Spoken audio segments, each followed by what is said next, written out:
This is about India's economy becoming a $30 trillion economy. तो भारत देश की जो इकोनॉमी है, what is the size of India's economy today? 2023 में इंडिया का इकोनॉमी का साइज कितना है? 2030 तक this is going to be more than $7 trillion. अभी प्रेजेंटली कितना है? एंड हमारा क्या गोल है? 2047 तक we are going to make this $30 trillion. Can you see क्या पेस है? 17 सालों के अंदर हम 7 से 30 जाने की कोशिश करेंगे। 7 सालों के अंदर हम $3.5 ट्रिलियन से डबल करेंगे। And this is like 4 times in 17 years. Growth ऐसी होती है। Starting में it is very difficult. It is like your preparation. In the beginning, it is very difficult, very hard. You feel like quitting.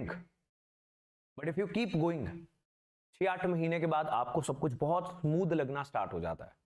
You feel it is a very limited thing जिसको बार over and over करना है. Right? So that is how growth also happen. Economic growth. Because in the beginning, you don't have human resources. आपके पास skilled लोग नहीं है, पढ़े लिखे लोग नहीं है. आपके पास कैपिटल नहीं है, इन्वेस्ट करने के लिए पैसे ही नहीं है, टेक्नोलॉजी नहीं है, you don't know how to do things. आपके जो पॉपुलेशन है, they are not having entrepreneurial spirit. आपकी इकोनॉमी ज्यादातर एग्रीकल्चर के ऊपर डिपेंडेंट होती है. एग्रीकल्चर से डिपेंडेंस कम होती है, तो आप जॉब्स देते हो इन सभी लोगों को इन मैन्युफैक्चरिंग सेक्टर. जब मैन्युफैक्चरिंग सेक्टर भी बहुत ज्यादा ग्रो कर जाता है, जैसे चाइना में हुआ, तो पर कैपिटा इनकम्स बहुत तेजी से बढ़नी स्टार्ट हो जाते हैं. After this the economy shifts to service economy. Banks, education, investment bankers, ये सारी चीजें डोमिनेट करने लगती हैं. आईटी सेक्टर डोमिनेट करने लगता है. तो जीडीपी का एक बड़ा हिस्सा आता है सर्विस सेक्टर से. लेकिन इंडिया में जो एक प्रॉब्लमेटिक चीज हुई, that we shifted directly from agriculture to service sector. हमने मैन्युफैक्चरिंग सेक्टर में शिफ्ट ही नहीं किया. व्हेन वी से शिफ्ट नहीं किया, दैट मींस हमारा जीडीपी का बड़ा हिस्सा इनिशियली आता था एग्रीकल्चर से, और हमारी पॉपुलेशन भी ज्यादातर डिपेंडेंट थी एग्रीकल्चर के ऊपर.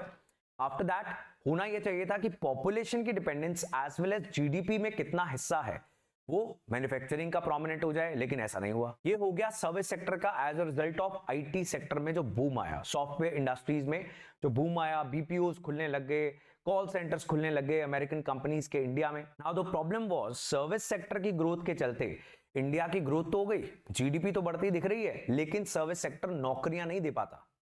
वो कौन देता? वो मैन्युफैक्चरिंग देता, लेकिन वहां पे तो हम पहुंचे नहीं. तो इंडिया की ग्रोथ हो गई jobless growth. So that is jobless growth. ये सारी हमने इकोनॉमिक हिस्ट्री कर लेनी है आज. इंडिया की सारी economic history we are discussing. We have first of all understood कैसे शिफ्ट होता है इकोनॉमीज के अंदर सारी दुनिया के अंदर, from agriculture to manufacturing to service sector. लेकिन इंडिया का case was unique for the world. और वो क्यों गया? बिकॉज कंप्यूटर्स आ गए, जिसको हम इंडस्ट्रियल रेवोल्यूशन 3.0 बोलते हैं. 80s 90s and early 2000s के अंदर आईटी सेक्टर इतनी तेजी से बढ़ा कि हमारी जीडीपी का एक बड़ा हिस्सा आने लगा सर्विस सेक्टर से. इनफैक्ट हम एक्सपोर्ट ज्यादा कर रहे थे. कुछ साल ऐसे हुए कि हम ज्यादा एक्सपोर्ट कर पा रहे हैं. किस चीज का एक्सपोर्ट कर रहे थे? हम सर्विसेज का एक्सपोर्ट कर रहे थे.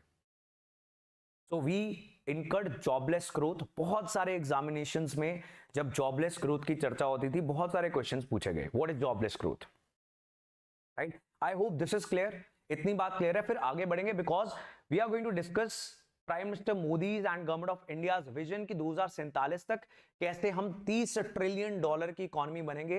Presently we are at $3.5 trillion and India है 5th लार्जेस्ट इकोनॉमी. 6ठे नंबर पर थी यूके, जिसको हमने ओवरटेक किया. अभी तक हमारी इकोनॉमिक ग्रोथ बहुत स्लो है, आने वाले सालों में बहुत तेजी से होगी. एंड अगर हम ये टारगेट पूरा करना चाहते हैं, and this is going to make Indians very rich, तो हमें 9% के करीब ग्रोथ रेट चाहिए. इस चीज को याद रखना, इसको नहीं भूल सकते. सो 2024 की शुरुआत में prime minister Modi is going to come up with the vision India at 2047. 100 साल हो जाएंगे, तो 2047 में कैसा इंडिया हो, इस बात की विजन लॉन्च की जाएगी. ये इकोनॉमी का प्लान होगा. NITI Aayog is going to do this. Very important again. तो नीति आयोग बताएगी कि इकोनॉमी को लेकर कितने चैलेंजेस हैं आज तक और क्या हमारी प्रायोरिटीज रहेंगी, कैसे हम इकोनॉमिक गवर्नेंस को अच्छा करेंगे, कैसे अर्बन लाइफस्टाइल्स को, अर्बनाइजेशन को स्मूथ बनाया जाएगा, कैसे हमारे शहर इकोनॉमिक इंजन्स ऑफ ग्रोथ होंगे। कहने का भाव ये है, almost everything that you need to know for examinations, any exam related to economy, it will be in this document coming in the beginning of 2047. Right, बहुत इंटरेस्टिंग डॉक्यूमेंट होगा. Will discuss the complete document in detail जैसे हम budget economic survey करते हैं in the same manner. Right, so now see, let's see, अब India में ऐसा हुआ क्यों, इंडिया की मैन्युफैक्चरिंग ग्रो क्यों नहीं की, ये समझना बहुत जरूरी है. क्या कारण थे इंडिया की मैन्युफैक्चरिंग ग्रो नहीं करती, कमेंट दैट डाउन. सो कारण ये थे lack of liberalization, privatization and globalization. So 1947 से जब से हम इंडिपेंडेंट हुए और फिर हमने प्लानिंग कमीशन बना ली और हम 5 ईयर प्लान्स बनाने लगे. You remember that 5 year plans. तो ये एक सोशलिस्ट इकोनॉमी का फीचर था. सोशलिस्ट इकोनॉमी में सब कुछ प्लान किया जाता है और ज्यादातर चीजें सरकारी होती हैं, ज्यादातर कंपनी सरकारी होती हैं. एंड वी सॉ हमारी पब्लिक ट्रांसपोर्टेशन से लेकर स्टेट्स की रोडवेज बसेस होती थी. एंड देन हमारी मैन्युफैक्चरिंग, बहुत बड़ा हिस्सा मैन्युफैक्चरिंग का सरकार करती थी, पब्लिक सेक्टर अंडरटेकिंग्स किया करती थी, पीएसयूज. फॉर इंस्टेंस इवन घड़ियां जो है वो भी सरकार बना रही थी, वो तो प्राइवेट सेक्टर बना सकता था. लेकिन हमारे पॉलिटिशियंस वो जहां पर भी इलेक्शंस थे वहां पर जाके ओवर एक्साइटेड हो जाया करते थे और वहां पर जाकर वादे कर दिया करते थे दैट यहां पर एक सरकारी संस्था खोलेंगे और आपको नौकरियां मिलेंगी, इस इलाके को नौकरियां मिलेंगी. और मान लेते हैं थर्मल प्लांट खोलेंगे, बिजली बनाएंगे कोयले से. कोयला है छत्तीसगढ़ झारखंड में और थर्मल प्लांट खोल दिया राजस्थान के अंदर. रॉ मटेरियल ट्रांसपोर्ट होकर पहले वहां तक आएगा. ये भी हो सकता था कि जहां पर कोयला है वहां से बिजली बनाई जाए और उसको थ्रू ट्रांसमिशन लाइंस उसको ट्रांसमिट कर दिया जाए. लेकिन because of political reasons and सरकारी संस्थान कैसे चलते हैं ये भी हमें पता है, वो एफिशिएंसी के साथ नहीं काम कर सकते, दुनिया में कहीं नहीं कर पाए. सोवियत यूनियन जो एक कंप्लीटली सोवियत सोशलिस्ट कंट्री था वहां पे नहीं कर पाए. तो it is not advisable to have government organisations. अभी 1990s की बिगनिंग के बाद लिबरलाइजेशन हुई, यानी लिबरल थोड़ा सा रिलैक्स कर दिया. बिजनेसमैन को कम तंग किया जाएगा, वो जैसे काम करना चाहते हैं करने दिए जाएंगे. बहुत सारे लाइसेंस नहीं मांगे जाएंगे, बहुत सारी परमिशंस नहीं लेनी होंगी काम खोलने के लिए. तो प्राइवेट सेक्टर को प्रमोट किया जाएगा and that is how privatisation will happen. और फिर इंपोर्ट्स एक्सपोर्ट्स को भी जब हमने रिलैक्स करना स्टार्ट कर दिया, that became globalisation. Now you understand the context now. अब आपको ये समझ में आना चाहिए. राइट, नाउ सी, इससे पहले इसको फाइनलाइज करने से पहले बात की जाएगी with Ajay Banga. Who is Ajay Banga? ये बहुत प्रोमिनेंट नाम है, मास्टर कार्ड के सीईओ थे पहले, अब वर्ल्ड बैंक के प्रेसिडेंट हैं. एप्पल के चीफ सीईओ टिम कुक से बात की जाएगी एंड ऐसे बहुत सारे prominent Indian as well as global. So this shows how serious this document is for government of India कि एप्पल, टेस्ला, इन सब के सीईओ से टाइम लिया जा रहा है कि we want to discuss this document with you so that you can give us your insight और अकॉर्डिंगली फाइनल हम ड्राफ्ट जारी करेंगे इसका. राइट, नाउ दिस शोज कि जो कैपिटलिस्ट्स हैं, जो बिजनेस वर्ल्ड के लीडर्स हैं, उनको बहुत ज्यादा इसमें फेवर किया जाएगा इस डॉक्यूमेंट में. तो जो 1947 से 1990 में हमारी इकोनॉमी थी जिसकी वजह से हमारी ग्रोथ नहीं हो पाई, हमारी मैन्युफैक्चरिंग सेक्टर ग्रो नहीं कर पाई, बिकॉज आप काम करना इतना मुश्किल बना दोगे कि बिजली का एक कनेक्शन लेना is it is such a headache. फिर आपके रेड करते जा रहे हैं अफसर, लेबर इंस्पेक्टर आ गए, फिर कोई और इंस्पेक्टर आ गया, तो सबको कुछ ना कुछ चेक करना है और कुछ ना कुछ लेके जाना है. तो मैन्युफैक्चरिंग ग्रो नहीं की. अब उसके ऑपोजिट सारा ट्रेंड चल रहा है. अब क्या है, ईज ऑफ डूइंग बिजनेस का जमाना है.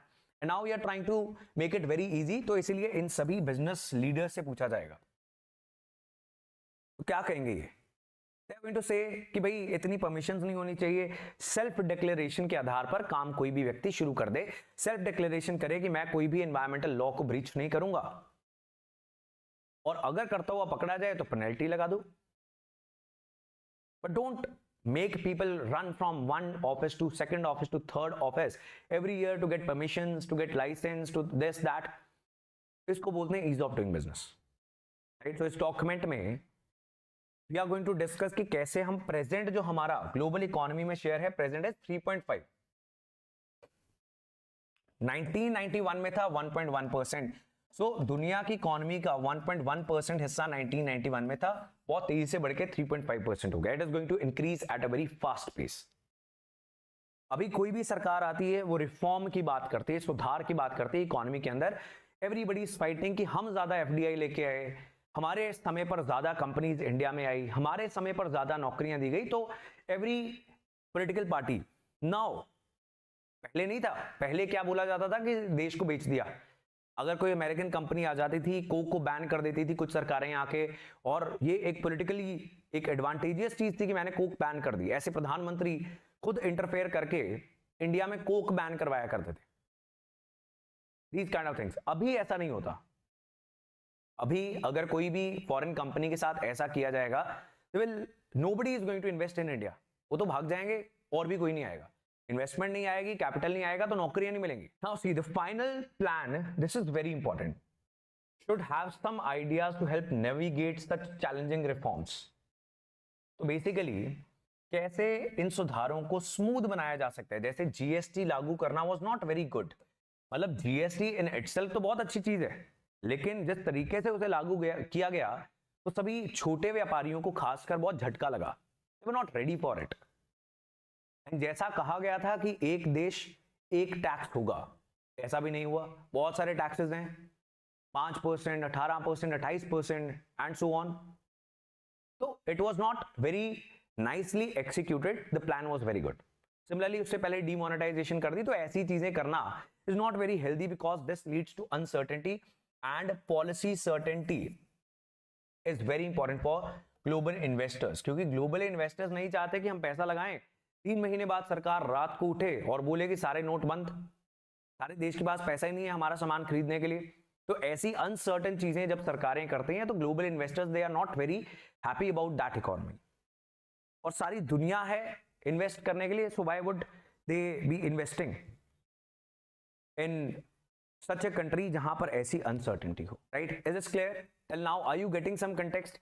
इवन अगर आप कंप्लीटली नए हो, आपको कभी इकोनॉमी समझ में नहीं आई, we are talking very simple basic things, isn't it? Alright, moving on. तो basically ये कुछ चीजें होनी चाहिए, पॉलिसी सर्टेनिटी होनी चाहिए ग्लोबल इन्वेस्टर्स के लिए.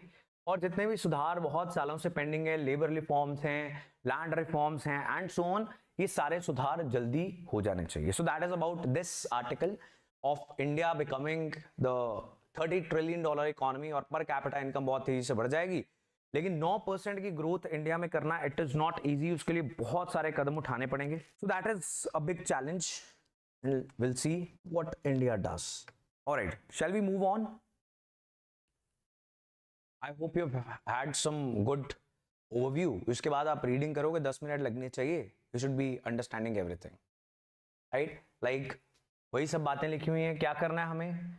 Long pursued structural shift in the economy from farms to factories. तो खेतों से फैक्ट्रीज में लोगों को लेके आना पड़ेगा, जो बहुत सालों से पेंडिंग है, नहीं कर पा रहे हम.